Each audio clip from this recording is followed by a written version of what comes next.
Dans Excel, il était déjà possible de trier vos données, mais maintenant, avec les nouvelles fonctionnalités, il est possible d'aller beaucoup plus loin. Et aujourd'hui, je mets le focus sur la fonction trier par. Mais auparavant, un petit échauffement.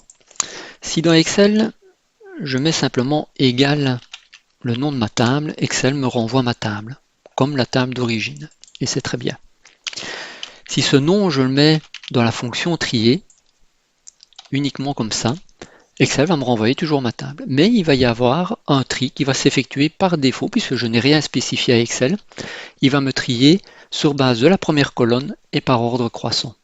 En fait, ici, après le nom de ma table, je peux lui indiquer l'index de tri, c'est-à-dire le numéro de la colonne. Donc, par exemple, si je veux trier sur base de l'âge, je vais lui dire que c'est la colonne 2. Et puis, je lui indique l'ordre, par exemple, décroissant qui correspond à -1. Je fais Enter et effectivement, j'ai bien mes personnes qui sont ici visibles par ordre décroissant d'âge. Ça, c'était pour trier. Alors, dans trier par, si j'essaye de faire comme tout à l'heure, et que je prends simplement trier par et je mets le nom de ma table et je valide, il ne va pas vouloir. En effet, pour cette fonction, il m'oblige à aller mettre d'autres arguments. Alors je lui demande de me renvoyer donc ma table personne et je vais lui dire, tiens, maintenant je veux que tu m'effectues un tri par exemple sur base de l'âge. Alors ici, dans trier par, on doit mettre la colonne. On ne doit pas mettre le numéro de la colonne, mais le nom de la colonne. Donc ici, ma colonne, c'est dans tes personnes, tu prends la colonne âge. L'ordre de tri, par exemple un ordre croissant. Je fais Enter et effectivement, il me renvoie toute ma base de données avec l'ordre croissant au niveau de l'âge. Vous pouvez évidemment rajouter d'autres arguments, d'autres tris. Et donc je pourrais dire, ben voilà, après avoir trié sur base de l'âge, je veux que tu me tries sur base du code postal. Et là, ben, c'est pas un ordre croissant, mais un ordre décroissant que je veux. Je valide. Et effectivement, ici, j'ai bien deux personnes qui ont le même âge.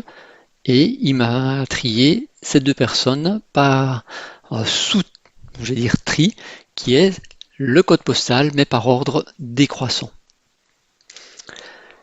Vous pouvez utiliser, ici j'ai utilisé 2 critères, on peut évidemment utiliser beaucoup plus de critères, on peut aller jusqu'à 126 critères de tri.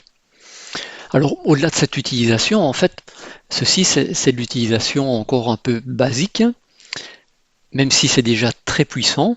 En fait, on peut un peu laisser libre cours à son imagination et imaginer d'autres tris. C'est ainsi que je me suis dit, tiens, qu'est-ce que je pourrais faire comme test? Eh bien, par exemple, je pourrais essayer de lui dire, bah, j'aimerais bien que tu me tries toute cette table sur base du nom et du prénom de la personne, mais du nombre de caractères qu'il y a dans ce nom et ce prénom. Et donc, bah, je vais mettre simplement nbcar,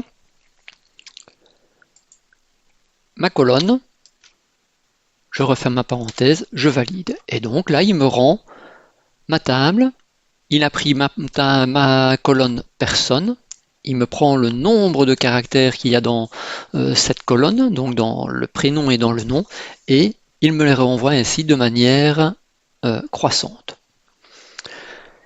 Je peux aussi très bien lui dire, parce que pour le moment j'ai toujours renvoyé toute ma table, je peux lui dire aussi, bah, au lieu de me renvoyer toute ma table, tu peux me renvoyer seulement une seule colonne, par exemple tes personnes. Et bien voilà, il n'y a pas de problème. Excel nous permet d'avoir soit toute la table, soit une ou plusieurs colonnes. Je peux lui dire aussi, ben voilà, personne c'est bien, mais je voudrais bien avoir 2 colonnes. Pour 2 colonnes contiguës, il suffit simplement de les sélectionner. On valide et on a en retour ben, la personne ici et l'âge. On peut aussi faire des colonnes discontinues.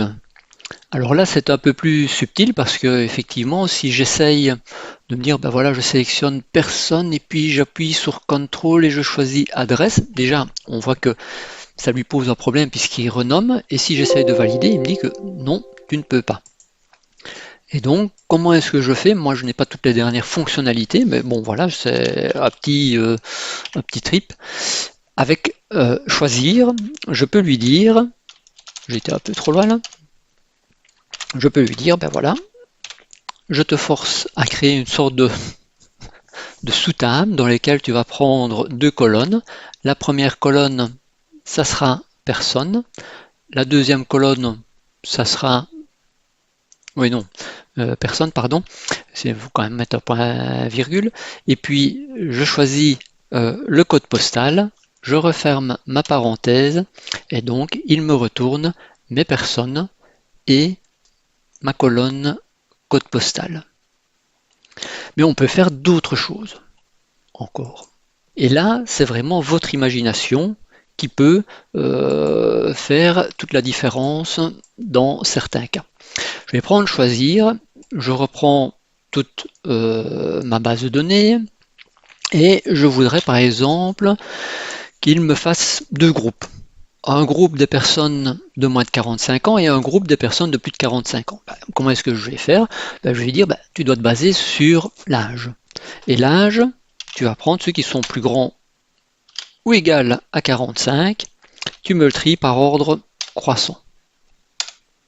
Alors, effectivement, il me rend bien un groupe de personnes qui ont moins de 45 ans et un groupe de personnes qui ont 45 ans. En fait, comment est-ce qu'il a fait? Qu'est-ce qu'il a fait comme traitement? Évidemment, vous vous doutez, hein.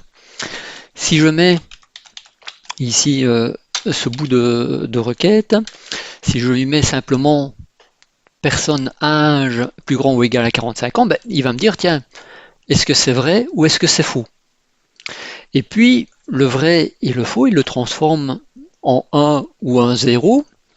Et comme je lui ai demandé de me faire un ordre croissant, il va d'abord me prendre tous ceux qui sont égaux à 0, donc tous ceux qui sont faux. Et puis après, il va me mettre les 1, donc tous ceux qui sont vrais, tous ceux qui sont avec 45 ans et plus. Et donc, j'ai bien ici un premier groupe qui n'a pas 45 ans, un deuxième groupe qui a 45 ans. Et si je veux me dire, oui, c'est pas mal ça, mais j'aimerais bien que quand même ces personnes qui sont dans le premier groupe, qu'elles soient classées par âge quand même, et puis ici aussi, qu'elles soient classées par âge. C'est très simple, on a dit tout à l'heure, il permet d'avoir des multicritères. Et donc dans mon deuxième critère, je vais dire, tu reprends l'âge, et là, tu me les classes par ordre croissant. Et donc, voilà, j'ai un premier groupe, jusque-là, de 19 à 41 ans qui est classé par ordre croissant d'âge, et puis un deuxième groupe pour les 45 ans et plus, et là, ils sont aussi par ordre d'âge croissant. Et vous pouvez faire énormément de choses. Je montre ici une dernière petite possibilité, hein, c'est juste un peu pour le fun, mais peut-être que ça donnera des idées. On pourrait aussi lui dire, voilà, tu vas me les retourner, mais sur base du hasard. Et donc je vais lui dire, voilà, tu me prends personne, tchac tchac, hop, je referme, et là, automatiquement, il me rend ma table, mais avec le hasard comme critère. Et si j'appuie sur F9, vous allez voir que à chaque fois, à chaque validation de ce F9, il va me donner un nouvel ordre. C'est vraiment le hasard qui va me faire apparaître mes données. Voilà, j'espère que ça vous aura plu, j'espère que vous avez appris certaines choses, mais comme d'habitude, il faut s'exercer, il faut apprendre, et puis il faut parfois sortir des sorties battues.